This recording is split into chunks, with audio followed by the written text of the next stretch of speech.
morning, beautiful people. Hope your morning is morning. Your morning is like amazing. Naona kama umeamka and you feel like hiyo ndoto imekushtua kiasi, we are here to make your morning isikwe a nightmare the whole day, sindio?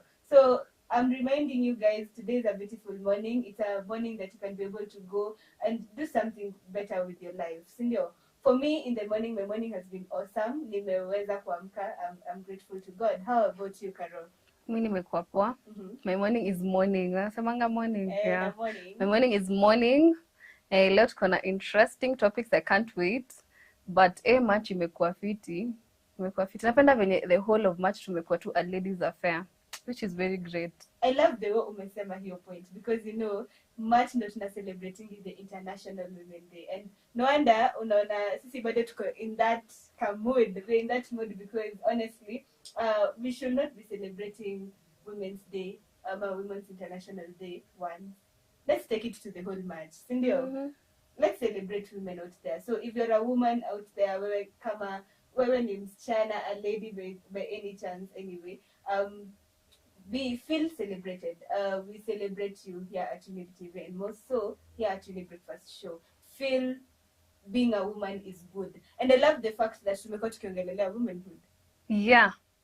Very a lot of the topics this month zimekuwa tu za women. Inaitwa women empowerment. And we are going for that because honestly we need to be good advocates for ourselves, for our own good. So mnajua nikiongea naweza ongea na niongee. So I want us to go straight to the morning bite of the day.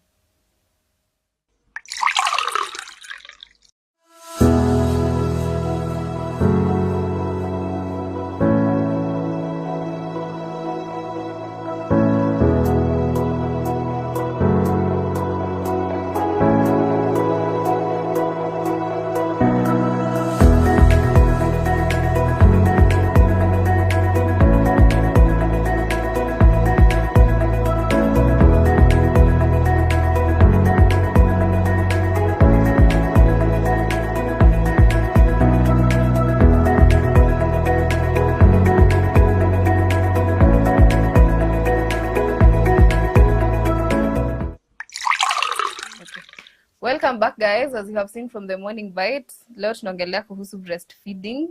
Breastfeeding inakwanga tu kwa women, I guess, ndio.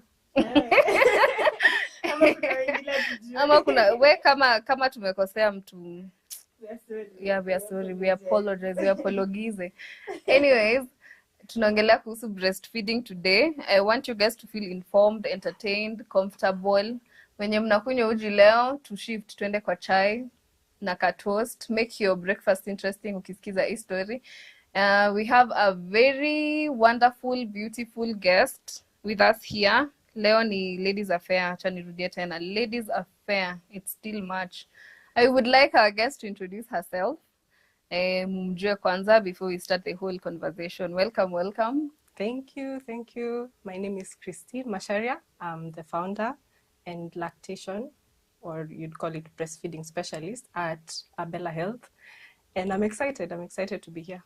Pia sisi tuko na raha, tuanze kangoma hapo. Tutawatungia. Tuko na London ya low. Yeah. Anyways, I'm going to just kickstart the conversation, the whole of it. Tuambiwe breastfeeding ni nini. Wenye mko home amjui breastfeeding ni nini? We got you. What is breastfeeding? Yeah, so breastfeeding simply kuiweka ni how your body produces, now for the woman, how your body produces and releases breast milk, or rather milk from your breast. I don't know how else to... Breastfeeding is breastfeeding. Any explanation about it? So, viewers from home, I understand side kuwa tumejua kuhusu breastfeeding. Unajua we have male people, viewers, who don't, maybe hawajui breastfeeding ni nini. Yeah. And you know, by the way, actually, coming to think about it, yes, breastfeeding can be a woman's affair, but kiasi we also need men in it during this process. And I feel like tumesahau your point. But still, we're still in March. Yeah. And we're insisting on women. Yeah, and we're insisting on men learning about women. Exactly. That is the point. Sindio? Yeah, that's the point. So I want to ask a simple question, which is, what are the benefits of breastfeeding in both the mother and the child. So breastfeeding is so important because it's not just affecting one person, it's affecting both. So let me start with the baby. So for the baby, breast milk has everything that they need. Everything that they need for nutrition. So whether that is fluids, whether that is nutrients, everything that they need, they find in breast milk. Another thing about breast milk, it's a superfood in a way because it provides immunity for the baby. Unaona mtu akizaliwa hana immunity. Yeah. So before they start getting their first illnesses or even just their immunizations, they need to have some form of immunity. So breast milk is the first immunity that they get. Yeah, so those two I would say are very important for children. Chakula cha roho cha watoto. Leo inakaa unatupeleka kwa Biblia sana. Chakula cha Today, leo, yani leo. Today is the day, leo ni leo. Mvua imenyesha. We've been waiting for it for a long time. So guys, tumesoma kuhusu what is breastfeeding. And I like the fact that tumeeleza it's something just that si wote tumekuwa tukijua. Vile most of us assume, si ndio? And actually, breastfeeding is not only, okay, women are the ones who breastfeed, si ndio? But it's not only for the women. It's also something that even the man should know. Yeah. As in, okay, najua inakaa awkward, but like it seems it's something that even men should know about. Yeah. Should learn about, so that kama ni mashida yenye mama anaenda through your time, at least the guy atajua anyway this is part of breastfeeding. So umtoi even the process. So haitakuwa ni ile yenye mse anakuja anasema aya, is this normal? Like anapata ameshika mtoi hapo like sasa nafaa kufanya, at least there's something, and we are here to inform everybody, not only women, but maybe breastfeeding is for the women, and we're still taking it back to the women because we need to empower each other and we need to learn more of the things that we need to learn. So nimeongea sana na najua nitaongea sana. So I want to just pose these questions. Why is it beneficial? Why is breastfeeding beneficial to both the child and the mother? So breastfeeding is beneficial to both the mother and the baby. So I'll begin with the baby.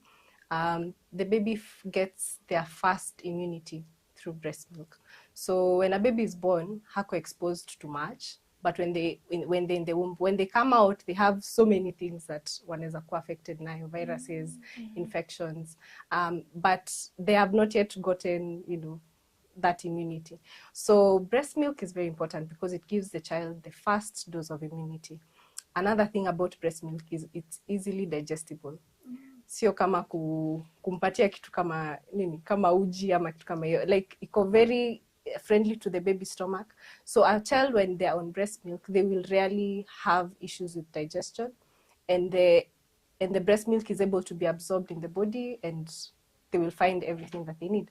Another thing that is important is that it's a complete food. As I've talked about digestion, it's very easily digestible. Another thing about it, it provides everything that the baby needs in terms of the nutrients that they need. So sometimes you find mothers thinking, ama nipatie mtoto maji. Hapana. Maji iko kwa breast milk. Chakula iko kwa breast milk. Everything is there.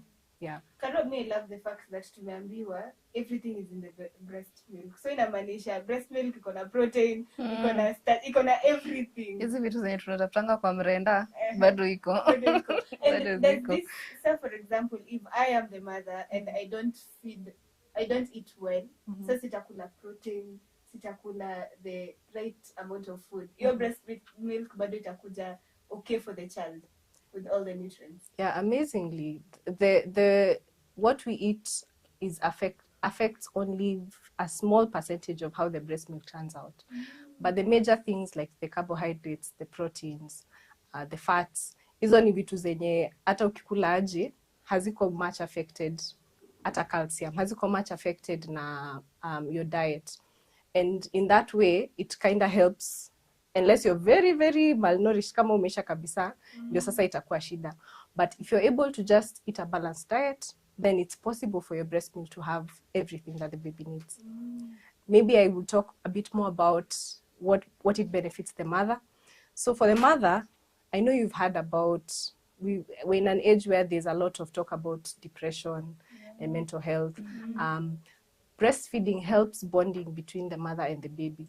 So, and that bonding has actually been proven to help reduce postpartum depression. I know you've heard of women who wakishapata mtoi wanna go through a season of depression. So when they're encouraged to breastfeed, kuna hormones inasaidianga ku lower levels of depression in the mother. Yeah. So that is a good thing. Another thing is that it has also been proven to help reduce the risk of cancer. We're also in a time where cancer imekuwa kitu kubwa. So ovarian cancer, breast cancer, mothers who have breastfed through their lifetime wako na less risk of getting these types of cancers. Awesome. Yeah. This is so new for me. Carol, kwa joy. This is so new. So new. Mi hata niko shocked. Yani kubreastfeed ni therapy. Na wanaume mnajua kile mnafanyanga, si breastfeeding lakini mnajua kile mnafanyanga. Now you know. But at least imekuwa specific for mother and child.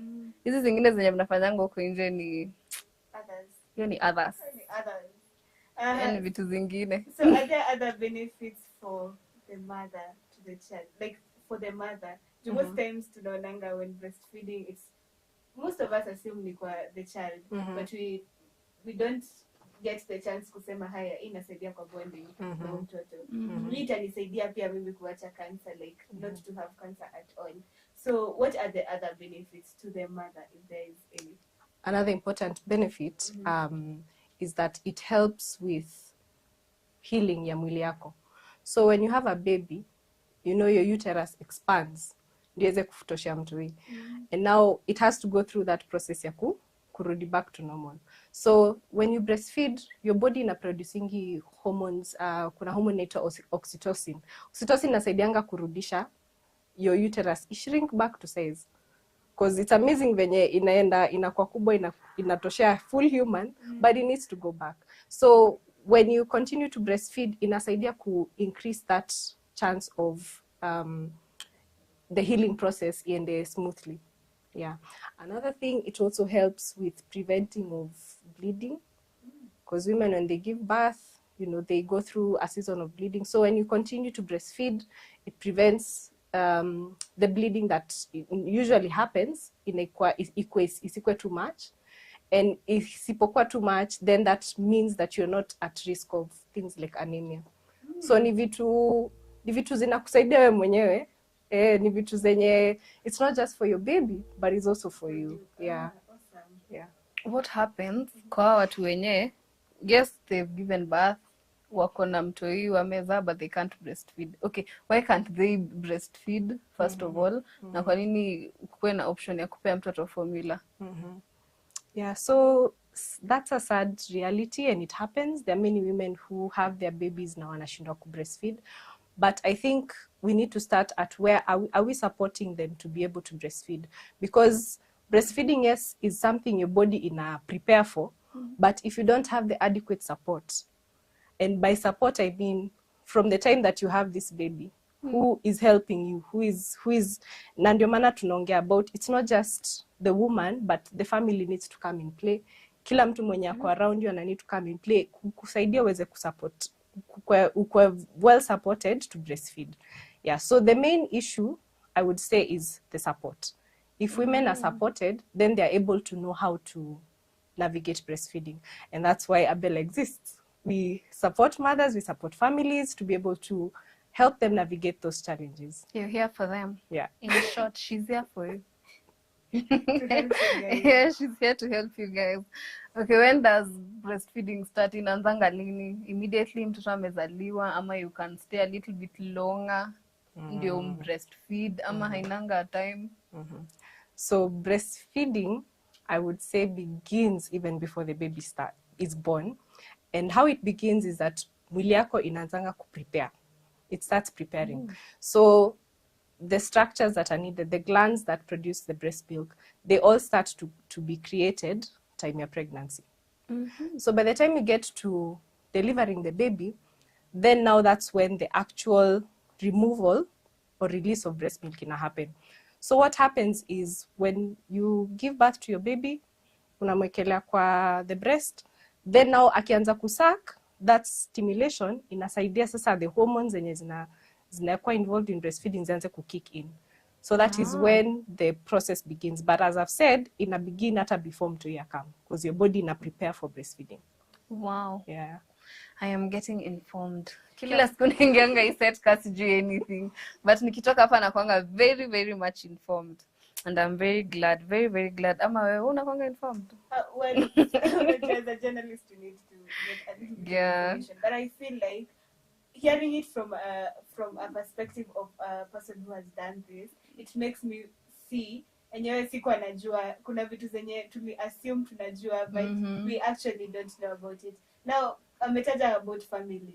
You know, most people think when giving birth is only for the lady alone. And the people wanawachanga peke yao. Mimi kwa TV tulikuwa naona even the father wanna have sessions before going for the birth, for birthing or to start giving birth, sindio? But now inakaa tu kwa TV, imebaki tu kwa TV. But now hearing it in reality that even a family should go and help, it's really mind blowing, honestly. Misko anajua. Yani ati bwanangu anafaa kukaa na mimi, okay, single moms. But I'm glad umesema ni family inafaa kukaa na wewe. Kama haja specify. Juu nilikuwa nishaanza kurumia wenye wana go through these things alone. Unajua kuna watu wanakuanga na cases za rape nini. Waki go through this alone inakaa ni kama inakaa kuwa very tough bila hiyo support system. True. Actually, I have a question. Vile mwangelea kuhusu hiyo, what happens to a mom, to, for example, you know, giving birth sometimes iko na complications. And a woman might give birth alafu a pass. Sorry for that, but it happens. A pass, and now the husband is supposed to stay in, and maybe hana hiyo support ya familia bado. They still have the time to also yani mourn about it, because it's not something that imekuja, it's not something we expected. You are supposed to get a blessing, but at the end we got a blessing in disguise. Like there's a blessing, but something has occurred. Now, I know tutaongelea kuhusu baby formula in a few, but what is the option for this mother, for this father? What are the options for this person? Okay, so the options that exist, as you mentioned, is formula. And even though we are champions of breast milk, we are not anti-formula. Because there are instances where you will need to use formula for that case where there's no mother to provide the breast milk. But I'm glad that in Kenya we've now started progressing in a way that is more towards championing breast milk more. Like we have now a human milk bank. Don't know if you've heard of that concept, but there are people who can actually donate their breast milk na inastoriwa na for women wenye wana need your breast milk because maybe they're unable to have to produce breast milk, or just like the case that you've mentioned, they can be able to get breast milk for their babies. So that's a project that has been starting in Pumwani maternity, but is something that is still in the works. But in future, for us, it will be a very good option, because now it means even families and mothers who are unable to produce breast milk can still provide breast milk to their babies. Yeah, so it ina work the same way na venye blood bank ina work. Venye unaweza donate blood alafu inapatiwa kwa mtu mwingine mwenye ana need. Same thing with breast milk. Yeah. Mimi siko nadhani kuna kwanga na human milk bank venye tumeambiwa. Mimi najuanga tu banks ni za pesa na donation ya damu. But anyway, since kuna watu watasaidika na hii kitu, I think tunafaa kukua rigid about the idea ama any concept about breastfeeding, because inasaidia mtoi. So kama uko na shida tuseme like venye umesema the mom passes away or something, it happens, it really happens. Ni venye tu watu wajui si udeal na hizi vitu aje. So I think that's hiyo ni kitu mtu anafaa kuwa very open minded about na very positive about juu na kusaidia. Yeah.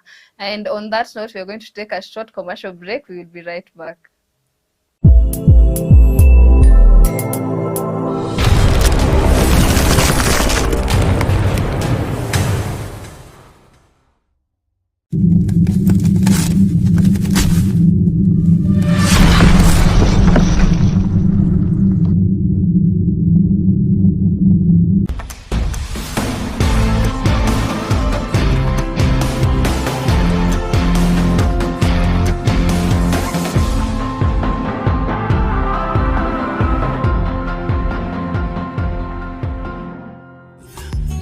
Ever the best. Hallelujah.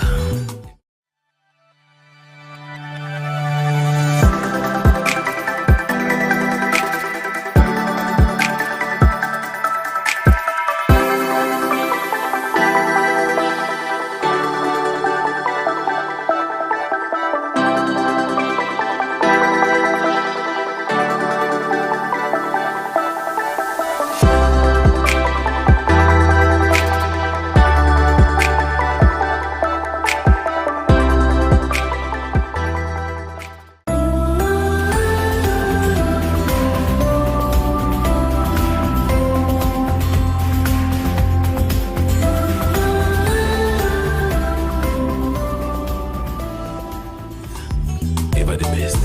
Hallelujah. In 1889, boxes that could reproduce sound were invented.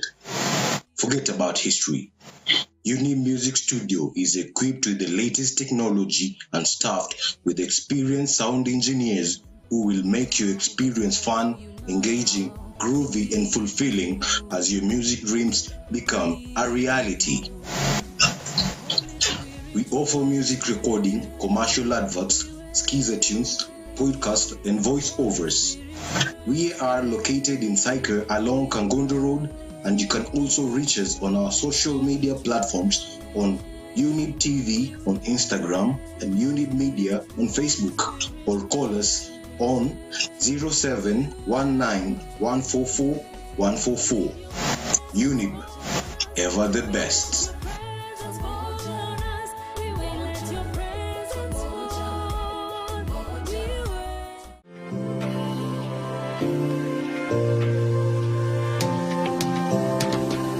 Imagine waking up to a show every morning that entertains, educates, that keeps you glued to the screen with interesting topics. Talk about health, fashion, business, fitness, and spiritual nourishment.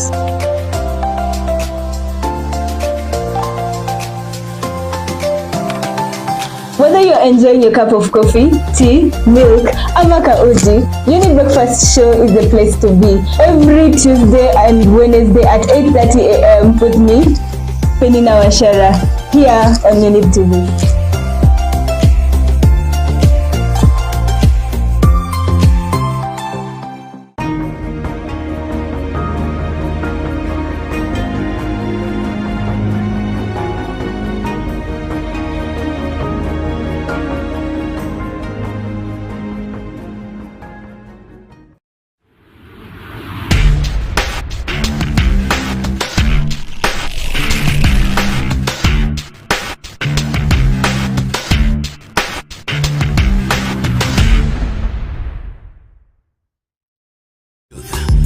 Ever the best. Hallelujah.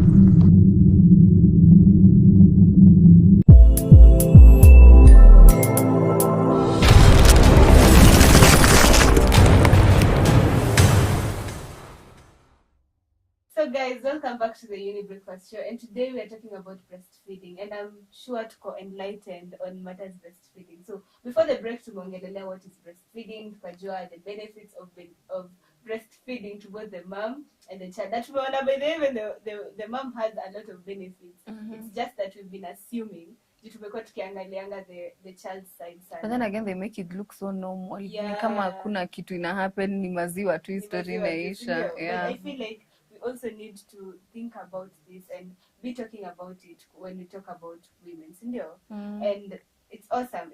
Tukajua pia how does breastfeeding start? So now guys, we are still talking about breastfeeding. Hatujasonga bado tuko hapo pia. And I'm hoping that you guys can send us your views through our social media platform, that is Younib_TV on Instagram, Younib Media TV on Facebook, and on YouTube. Kama huja subscribe, please do that. do that. So that you can be able to enjoy the amazing content we have here at Younib TV. To see Younib Breakfast Packet, we have amazing content on our YouTube channel. So make sure you do that. Na pia kwa Facebook, we always go live there also. So go watch us. All the content, we bring it to your comfort of your phone. Say we just digital imetufikia, si ndio? Tunarahisisha vitu. Tunarahisishia. Hadi ukitembea asubuhi, you can just see us through the Chrome on your phone. Unaenda tu kwa you Google Younib TV, unatuona hapo. So guys, it's easier. So mbona usituwatch? Mbona usituwatch, si ndio? Unangoja nini? Unangoja. What those? Yeah, and make sure you share to your friends, and mostly to people who will be interested or who are really able when you wanna taka kufaidika na the breastfeeding, because it's something that we need to push to the world, to the people who really need this information. So back to the topic of the day. Before the break tumeweza kujua kuna inaitwa milk bank, human milk bank. Weka view, ulikuwa unajua kuna kitu kama hiyo. Now guys, if you feel like this is a good initiative, tell us through our social media platform, tuendelee tukiinteract, si ndio? So what is the ideal, like for example, before I go to what is the ideal food, can you tell me breastfeeding inafaa kulast how long? Juu kuna wase wenye 1 month is too early, 6 months, ndio 6 months washaacha kunyonyesha mtoi. So when is the ideal time that a mother should breastfeed a child? So the ideal time is 6 months. Na hizo ni protocols zenye zilipeanwa na WHO, the World Health Organization, because they have seen that by the time a child is 6 months, that's when body yake imeanza kumature, the stomach is able to handle other foods, and also kuna kwanga na nutrients zenye by 6 months zinaanza kushuka in breast milk. Moja yao ikiwa ni vitamin A. So we need to introduce food at 6 months and then continue breastfeeding for up to 2 years. Na hiyo sasa ni one thing we encourage, because the longer you breastfeed, the longer the baby anapata benefits za the breast milk, the longer their immunity is strengthened. There's all those benefits that tumekuwa tukiongelea, ni vitu zinaweza endelea ku happen for the child. Yeah. So we advocate for up to 6 months exclusively na maanisha no giving of anything. Tumesema hakuna kupeana uji, hakuna kupeana maji, because all those nutrients zenye mtu ana need ziko kwa breast milk. Yeah. So that's how long. So 6 months exclusively, yeah. And then from there unaendelea to 2 years. Yes, we encourage. Yeah, it is encouraged. So kama unataka mtoto wako akue na good immune system, and hadi 2 years. Yeah. What is hakuna kitu baya. Nini nafanya usiende for 2 years surely? 2 years is ama wakitaka pia waongeze hadi 3. It's advisable, right? You can breastfeed for as long as possible for you. Yeah. Hakuna maximum na minimum time. Hakuna maximum, but of course just because of the practicability of breastfeed longer. Okay. So ndio maana tunasema 2 years, because 2 years mtu bado ni mdogo. You're still able to attend to them. Okay. You're still able to give them breast milk. Yeah. Wow. Sasa huyu mama mwenye ana breastfeed, turudi kwa huyo mother mwenye ana breastfeed, the one who's doing everything on nani ku take care of the child, nini anafaa kukula nini? Hiyo ni a very good question. That's a very good question. So nutrition is very important. Because whatever you're eating is being taken from you. So actually with breastfeeding unabaningi so many calories. Ni kama tuseme ni kama tizi, but si tizi. Watu wana struggle na baby fat, ndio hiyo tip moja. Yeah. So your body ya ku breastfeed. Yeah, your body ina take away so much through the process of breastfeeding. So one thing we want to make sure is huna deficiencies. Meaning uko na enough energy, uko na enough nutrients, uko na enough to sustain you uweze ku breastfeed vizuri. However, the only thing that we'd encourage mothers is to eat a balanced diet. I know sometimes watu wanauliza balanced diet inamaanisha nini? Balanced diet inamaanisha una make sure uko na each and every food group. Una make sure uko na carbohydrate hapo, una make sure uko na protein, una make sure uko na vegetables na fruits. The reason why tunaieka that simply ndio usishinde ukifikiria so which exact protein, which exact carbohydrate, as long as ume make sure umezibalance vizuri, then una make sure that you have everything that you need. All the nutrients, all the food groups ziko included in what you're eating. Another thing is make sure una hydrate. Tumesema breast milk ni iko na maji, no? It's 80% water. 80 to 90% water. So that means that whatever you're drinking, that's what is going to the breast milk. Oh. So you ensure you're drinking enough water. Specifically water. Specifically water. You can drink other things, but specifically water, una make sure ume maximize. So up to like, fikisha 2 liters. If you can do more than 2 liters, continue on, because that is what is going to make the breast milk. So if you don't have enough water, if you're not hydrating well, inamaanisha italeta imbalance. What happens kwa watu wenye wana breastfeed na bado wanachukua alcoholic drinks? That's a good question. Nini yuendelea juu tumeambiwa tukunywe a lot of water. Yeah. Sasa mtu mwenye tunaelewa hizi vitu tunaonanga huko nje, kuna watu wenye hutumia some level of drugs. Ina affect aje mtu? So it's not advised. It's not advised to even with medication, haiko advised unachukua just any medication. Unaelewa? Like una need kuwa very careful with whatever you're putting in, because kuna vitu zingine zenye zinaweza pass into the breast milk. Specifically with alcohol, there is an amount that can pass into the breast milk. Yes. So that's why we don't want to encourage mothers to, continue consumption and at the same time continue with breastfeeding. If at all you have to, there needs to be space.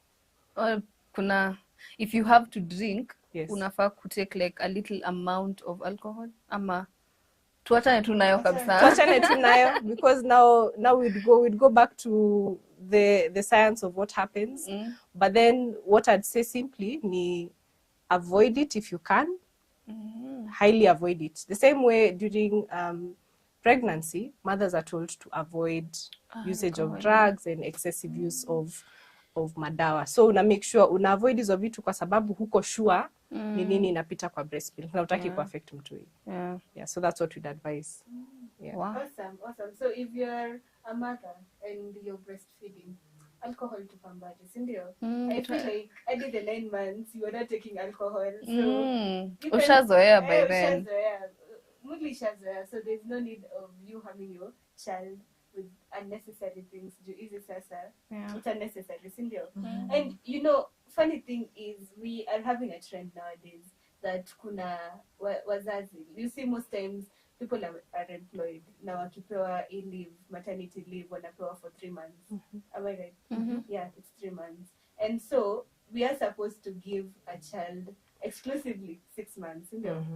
Is breast pumping a good idea? Is it bad? Is it good? Tell us about it. Yeah, so that's true. In Kenya specifically, most women are given 3 months. And we've talked about how the baby needs to exclusively breastfeed up to 6 months. So how we support such mothers is we encourage them to pump their breast milk. So whether that is using a pump, a breast pump, or whether that is hand expression. We'll talk about that later. But basically, the child is able to get the same benefits of breast milk through expressed breast milk. Yeah, so it's also a form of breastfeeding, I would say. Yes. Okay, to the mothers, when you pump your breast milk, does it mean bonding yako na mtoto itakuwa the same na ile time when you ulikuwa unampea like kutoka kwa directly from your breast?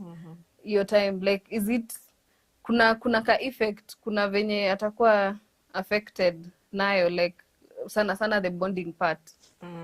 So yes, in the beginning with breastfeeding establish a lot of bonding na mtoi, but even when you start to express breast milk and give the baby, there are still ways you can maintain that bonding.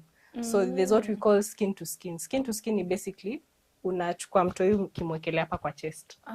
Naget. So the same effect happens. Your body ita produces all hormones za kubond, na you can still be able to maintain bonding between you and your baby, even though you are, you know, feeding them through a bottle. So siwezi sema inakatiza bonding. You just have to find ways that encourage that. Wow.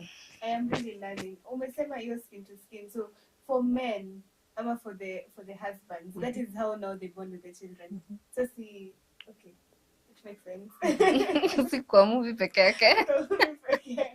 Awesome. Now, mi kuna kitu inanisumbuanga hapa sana. And since we have an expert here, I think I would speak for all of us nikisema tuonyeshwe breastfeeding positions. Cause mi sengine naonanga msee ameinama tu hivi anaosha vyombo, mtu yeye ananyonya hapa. Tena sijui amemshikilia hivi. Okay, what is the ideal? Anafaa kufanya nini exactly? Na ni gani wrong? Hiyo ya vyombo kwanza tuanzie hiyo. Is it even right? Is it even right? Oh, that's good. Breastfeeding positions ni mingi sana. And I would say that there's no ideal position because mothers are different, circumstances are different. And so what we do is we help you know different ways in which you can breastfeed, so that depending on the circumstance or condition in umejipata, bado unaweza breastfeed. For example, kuna at birth, mama kiza, kuna wenye wamefanywa CS. Kuna positions zenye zitakuwa ngumu for mother mwenye amefanywa CS as opposed to mwenye amezaa normal. So kuna different positions that we teach moms so that we can help equip them in a way yenye kama siwezi fanya hivi naweza fanya hivi. Yeah. Wow. So your vyombo iko right. Hakuna ideal. Hakuna ideal. Bora amefikia nipple, ananyonya, anapata all the nutrients, ako tu sawa. Awesome. Mimi, I am learning. I'm also learning a lot, and I feel like people also, the viewers, the mothers out there who maybe expectant mothers now are getting to prepare themselves. Unajua, it's kitambo ilikuanga tunaenda kwa wazazi wetu kuuliza hizi maswali. And it's so interesting that because now time vile imeshift, you know, different things are happening differently. Unapata msee amepata mtoi na hajui kunaenda aje, hata hajui vile anashika mtoto.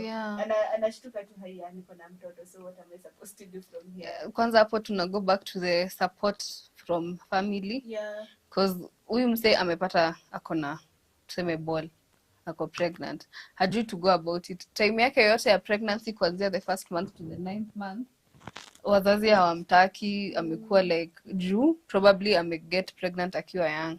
So unaona family support for the last 9 months atakuwa na support. Halafu umemleta kwa hii situation ya kubreastfeed, she needs support.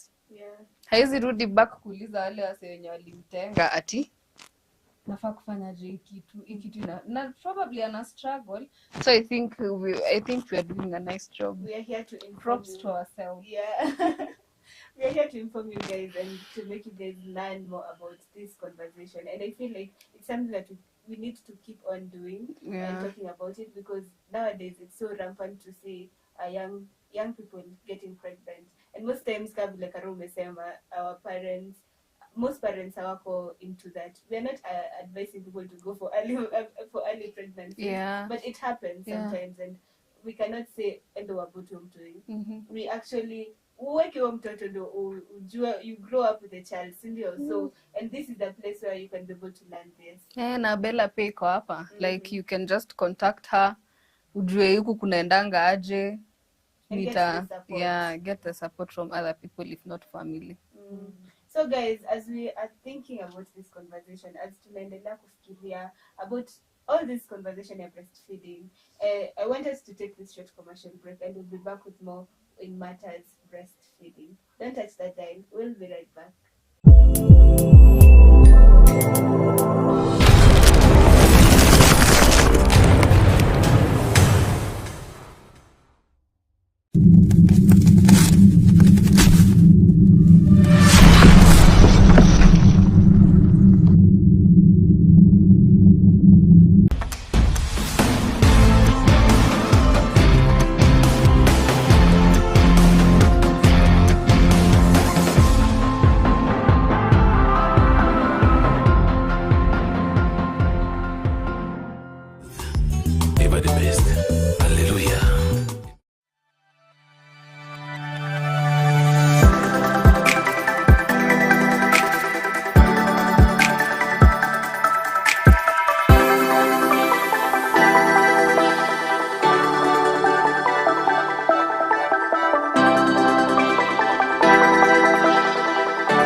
1889, boxes that could reproduce sound were invented. Forget about history. Younib Music Studio is equipped with the latest technology and staffed with experienced sound engineers who will make your experience fun, engaging, groovy, and fulfilling as your music dreams become a reality. We offer music recording, commercial adverts, skiza tunes, podcast, and voiceovers.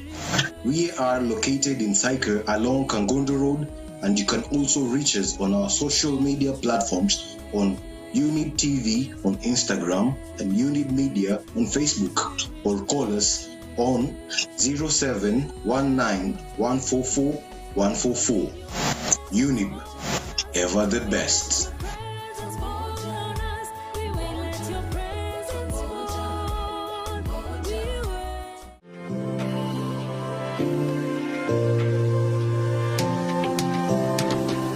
Imagine waking up to a show every morning that entertains, educates, that keeps you glued to the screen with interesting topics. Talk about health, fashion, business, fitness, and spiritual nourishment.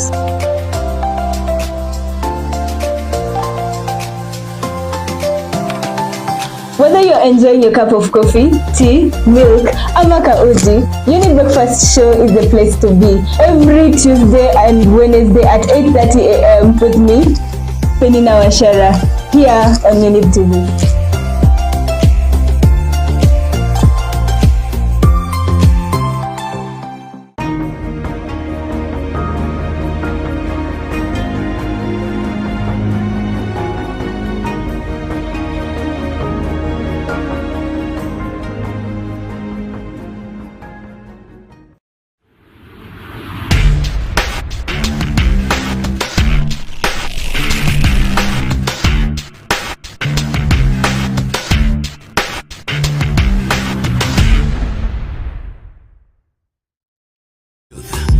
Ever the best. Hallelujah.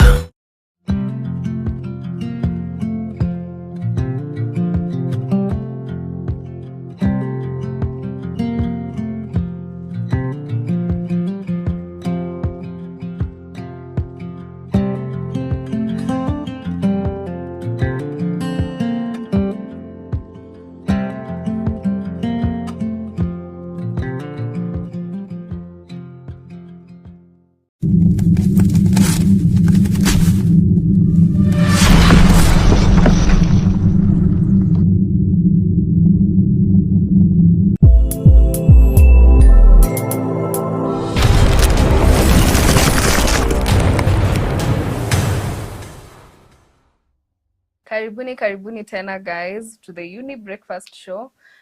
Tumekuwa tukiongelelea breastfeeding kutoka mwanzo hadi saa hizi na sidhani tuna plan kuacha. But anyway, as you can see ninashikilia kitu inakaa a breast here. Tulikuwa tumewa take through breastfeeding positions nini. So hapa tunafanyanga vitu practically. Hatuendi kama tujaonyesha anything, yani kila kitu. So naweza taka guest wetu atuonyeshe positions. Tuko na kabebi Obadia hapa ama Oba. Ambie watu hi. Hello, ako tu sawa, babake ako nyuma ya kamera by the way. Anyway, tuonyeshwe all the positions, tusitoke hapa kama tuko informed about it. Na since tunaweza fanya practically, I think we should go to ideal that. positions. Yeah, ideal positions. Yeah. So tutakutake through how to position the baby aki breastfeed. As I've mentioned before, hakuna a specific ideal position, but what we'll take you through is what are the things you need to look out for when you're positioning your baby for breastfeeding, because the concept will be the same, and then now it will be modified depending na position yenye unaweka mtoi. So first thing, una make sure, unaona kama mtoto wetu hapa hajavalishwa hivi romper ama blankets mingi, akona very minimal clothing. So you need to make sure ukimbreastfeed usimvalishe vitu mingi. The reason why you need to encourage contact ya mtoto na mama, asikuwe too far away from the baby. So you make sure you if kuna any heavy clothing una make sure umereduce akona kidogo, but kama kuna ni time ya baridi una make sure unaweza mfunikia nayo on top as opposed to kuweka in between you and the baby. Yeah. So another thing, tumesema tunataka ku increase the contact between the mother and the baby. So when you're positioning the baby, you need to make sure amelalia mwili yako. Asikuwe ako mbali, akuwe amelalia mwili yako. Aya, another thing that is very important for you ni una need kukua comfortable. Many women experience a lot of issues za backache, issues za kusikia ni kama hezi kaa for long kwa sababu ya venye anakaa ki breastfeed. So tunaku encourage una make sure umekaa place uko comfortable with your back rested, and if the baby feels very far unamkaribisha, si wewe ndio unamwendea. Naonanga wengi tunafanya hivi, tunataka kunyonyesha tukikaa hivi, lakini ukifanya hivyo over a period of time it's going to hurt your back. Yeah. So make sure uko comfortable. Kama una need pillow nyuma ya mgongo unaweka hapo, una make sure uko propped up vizuri. Haya, saa zingine unaweza pata ukijaribu kumwekelea unasikia kwa mbali sana, so what you can do, unaweza roll kitu ama siku hizi kuna kuanga na pia zile nursing pillows zina kama kidona TV unaekelea ndio mtoto aweze kupanda juu. Wow. Yeah. So that means unafaa kufanya ukiwa you make yourself comfortable first, ndio pia yakwe comfortable. Yes. Wow. Another thing, tumesema anakaribia mwili yako, asikuwe anaturn hivyo. Ushaijaribu kukunywa from a stroke, angalia.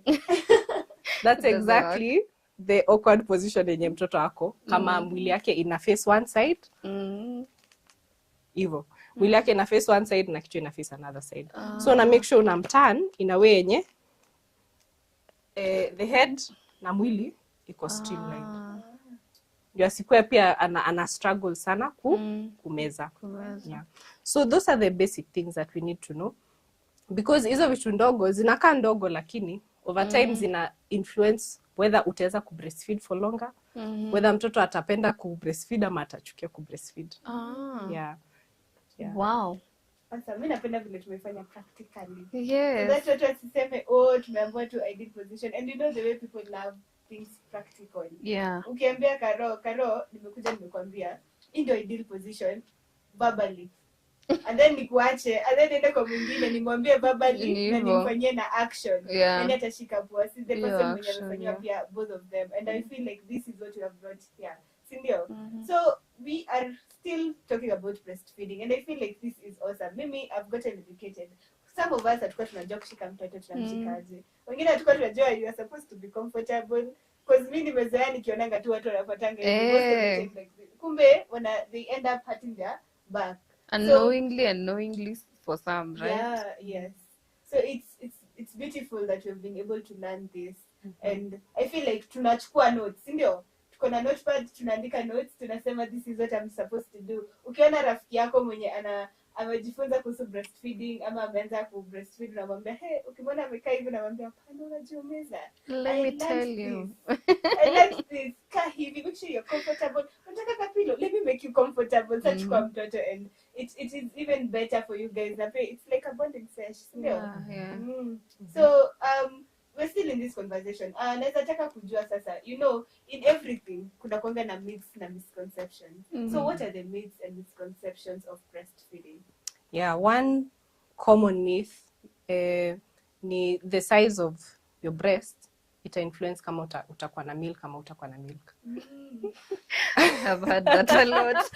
Yeah, so there are those who believe nikiwa na a smaller breast, I'm not able to produce enough milk for my baby. Mwingine anasema nikiwa na bigger breast, nita produce milk for my baby. So hiyo actually high influence milk production. Kwa sababu tumeongea about how when your body ki prepare ku breastfeed, kuna certain glands na structures zenye zinaformiwa during pregnancy ku allow the production of breast milk. So hizo glands hazikwangi influenced na the size. So one thing I love to tell mothers is whatever type you are, you can breastfeed. Yeah, you can breastfeed. So that's one common one that we find. Yeah, so another myth ni a mother atafikiria akiwa mgonjwa hafai ku breastfeed.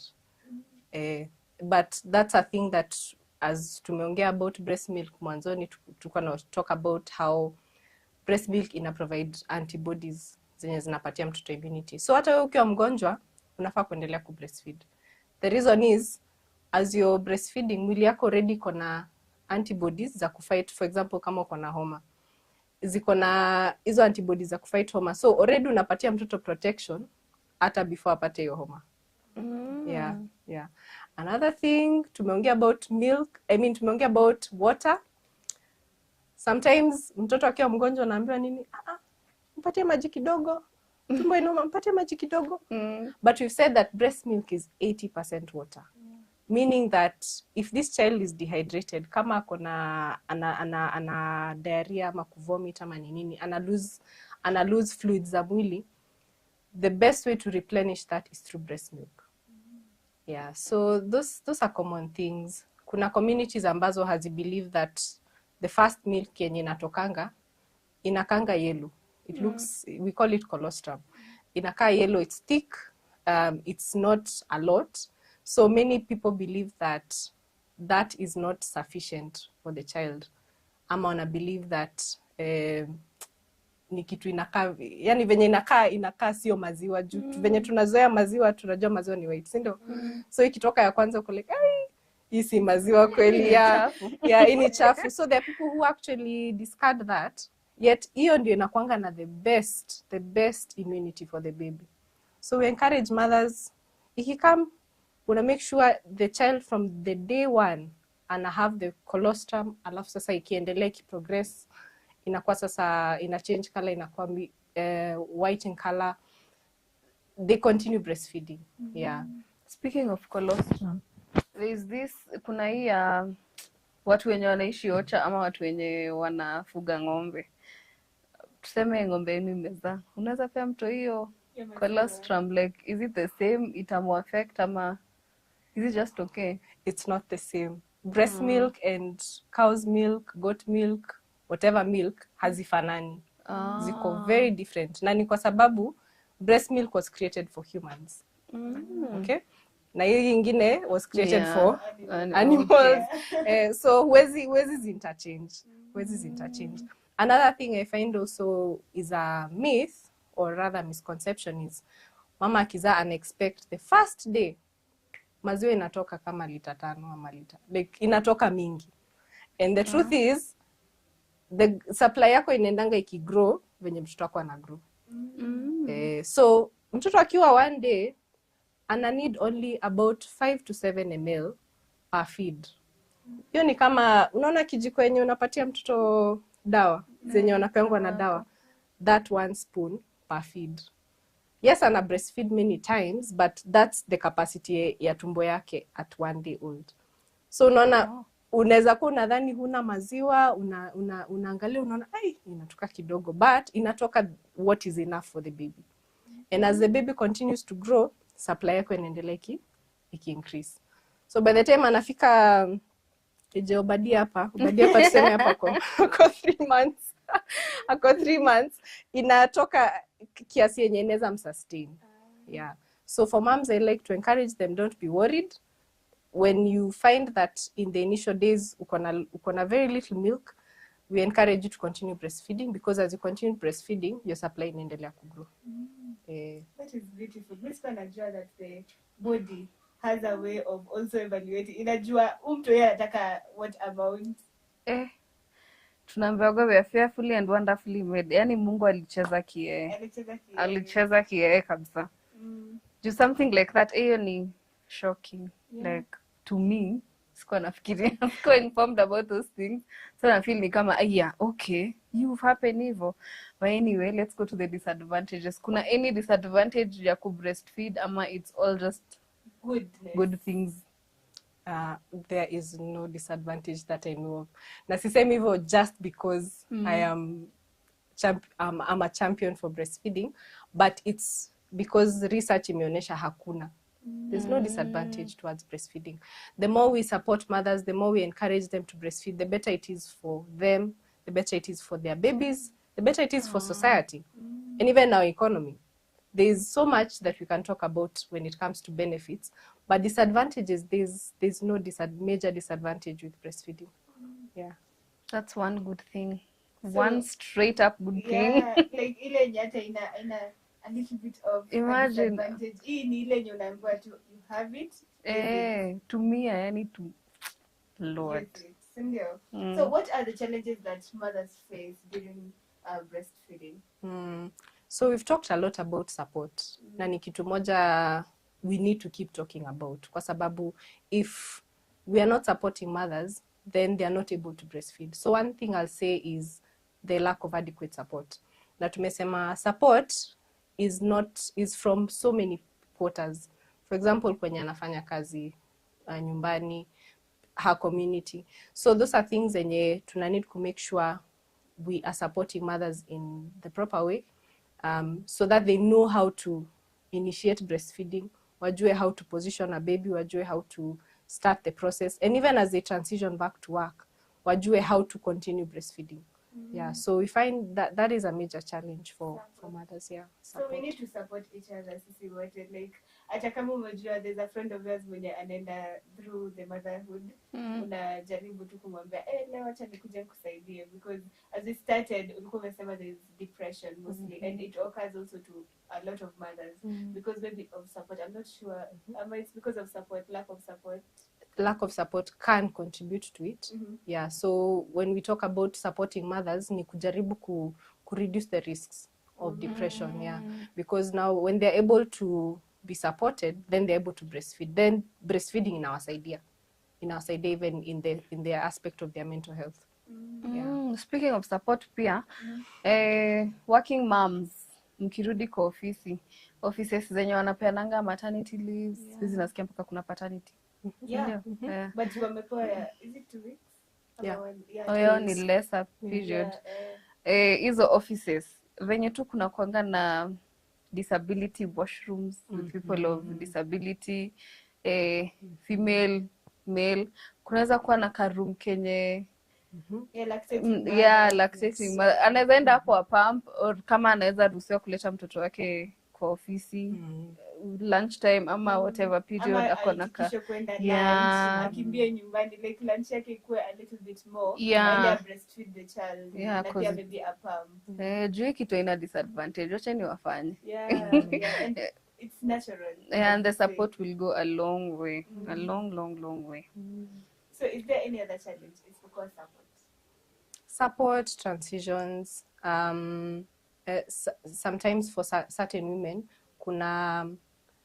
kuna changes in their body, like during pregnancy and now leading up to when they're having their baby, kuna wenye wanakosa ku develop the structures well for breastfeeding, which is more of, it's a rare case, but it exists. There are women who will struggle with low supply. Hata ajaribu akule nini ama afanye nini, like bado unaona kuna hawezi fikisha supply yenye inaweza sustain mtoto. But that is a case where we can be able to work with the mother, we can be able to assess, and there are things that we can do to help empower this mother to be able to feed their baby. But that exists. Low supply exists. So hapo ndio formula hii ingia. Yes, sometimes. Na formula si mbaya, right? Formula, I've said we are not anti-formula, but we say that only when it is medically indicated. Kukiwa na a reason for it. It is not the first option, but kukiwa na reason for it, we do formula. But we don't advocate to just go right ahead. So awesome. It's awesome getting to know more about breastfeeding, the way we should hold a child, to be funny practically, the things that we need to put in mind, and we need to support people, like support. I feel like support is very important for these people, because as usual, kama umemaliza shule, unaenda high school, unatakanga hiyo support, hata kama sile, so you imagine such a transition, and it's somewhere you still have to continue working. Maybe there's a single mother who is doing all this by themselves, so they need support, sindio? So Karo, unaweza tuambia nini umesoma from this? Mimi kwanza nimesoma one thing, nyonyesha mtoto, like ikitu si mbaya, haina disadvantage. Like if you have the opportunity to do it, you do it long term. Mimi hata naweza enda 3 years by the way. Juu ikitu si mbaya. But I'd like to hear a parting shot from our guest. Parting shot. Unaambia watu nini, wafanye nini na wakupate wapi by the way? Parting shot is breastfeeding is important and we should all learn. Tumesema hapa venye it's not just the women who need to know about it, but also the men need to know about it so that we can be able to support each other in this journey. And we are here to help you along this journey. You can find us on Instagram. I know a lot of our audience wako Instagram, so tuko Instagram pale @Abella Health, and kuna vitu mingi hapo unaweza learn. We have educational content, so you can learn so many things that we maybe not been able to discuss here on breastfeeding. Yes. Noma. So guys, I hope you've been able to learn a lot from this conversation, and I hope sasa wewe kama mtu wa Younib Breakfast Show tunafaa kutafuta jina ya wase wenye wanawatchingi Younib Breakfast Show. I think we need to think about this. Wanafaa tuambie kwa comment wanataka kuitwa kina nani. So that tutakuwa tunasema tu breakfasters, kitu kama hiyo. Mnajua tu ni nyinyi tunaita. Mnajua tu it's for the Younib Breakfast specifically. All wase wetu, si ndio? So I feel like, guys, we have been able to learn a lot, and it was an interesting conversation that cannot only stop here. I feel like kuna vitu bado hatujaenda through, but through following these people, through learning, through doing your research also, and learning to know more about this conversation, you can be able to learn as much as possible. And if you have a male figure around you, unafaa waonyeshe, like when you're doing your research pia like unaona venye naweza kuwa nikipitia Instagram alafu neighbor yangu ako hapa namwambia cheki unafaa unamuonyesha ndio kwa anaelewa hizi vitu, si eti anaona tu, anaweza hata saidia mtu mwingine. Your brother can help someone else mwenye hata si wewe or something. Inaweza kuwa very empowering. Yeah, so true. And I feel like sasa, guys, we have given you the information. We have been able to give you entertainment. This is the hub of entertainment. And we are hoping that you've also learned a lot.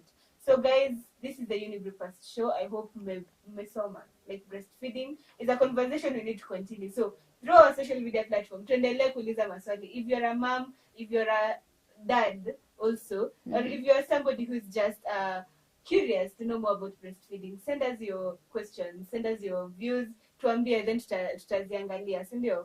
Yes, and because of that, I want to tell you guys you've come to the end of the show, and I hope you've enjoyed it kabisa. Until next time, si ndio? Have an amazing day ahead. Goodbye. Bye. Bye.